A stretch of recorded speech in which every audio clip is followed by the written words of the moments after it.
I've always wanted to be a productivity machine. It's important for me to work hard, to be consistent, to not waste time, and time tracking, I've found over the last several months, can be a useful tool if this is your goal. And it really did achieve that in a way. But it also made me look at time differently, with me starting to feel like I was on the clock constantly. Honestly, this was supposed to be like a simple pros and cons list of like, wow, here's all the cool and good things that I experienced from time tracking. But like, before I blindly recommend another productivity tool, as you watch this video, I want you to think about whether this will actually help you or harm you. So anyway, what is time tracking and how did I do it? Well, it's when you record how long things take to figure out how long they take. And even if you hate scheduling everything down to the minute, don't worry, time tracking could still work for you. As a person who doesn't have ADHD but resonates with a lot of ADHD advice, I found that it really helps to apply that to time tracking. So instead of forcing myself to stick to a really specific schedule, I just tracked the things I wanted to be consistent at, which made everything way more flexible and motivating.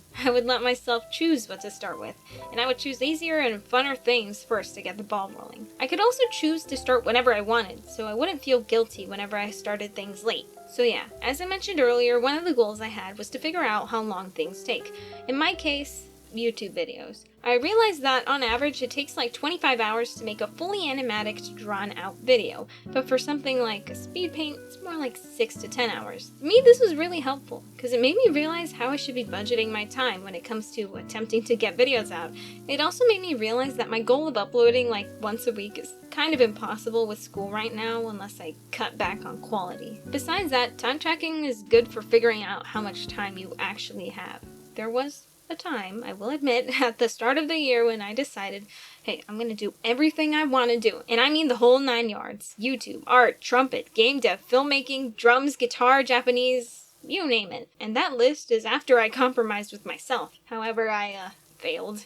And you know, once I failed, I started blaming myself, like, oh, devil darn it, you should have been able to do all that stuff. I don't know why you're saying you couldn't, blah, blah, blah. And then I tracked the amount of time that would actually take, and, well, it turns out doing all that stuff would take like 8 hours of time a day. And that's not even including the schoolwork that I was gonna have to do later, because I'm a college student. So yeah, doing everything at once was just plain impossible. There's only so much time in a day. So this tool was really helpful when it comes to setting more achievable goals. It's also really good for keeping up habits and streaks. You can basically make a checklist of the things you do in one day, and with a very visible time track, it's very easy to be like, well, I've kept up with this habit for most of these days, I might as well keep going. And this whole focus on this time is kind of genius when you think about it. It's something I've thought about, like, so why are we putting this emphasis on time spent doing something instead of like the quality of that time or the things done?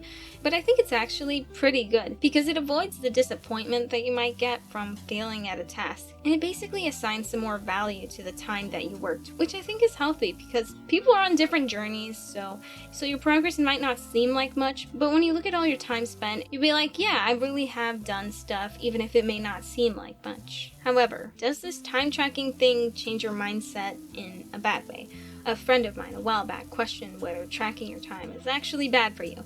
And in all honesty, it does come with some drawbacks. For me, when I track something like video games or reading, it took a bit of the joy out of it, because it's kind of like you're tracking work. Same thing with everything else that's a hobby. Like for example, YouTube is mainly supposed to be something fun for me. But nowadays, since I track it, it's like a little part of me is acknowledging that it's a little more work than it is fun, even if I think it shouldn't be that way. A way to mitigate this a bit is by not tracking those hobbies that you really like, or maybe just putting a check mark if you've done it that day, or just trying not to put that much of an emphasis on doing a specific amount. And another thing to think about is, I already feel like I'm constantly on the clock, if that makes sense. YouTube as a platform just makes you feel like you should be constantly working.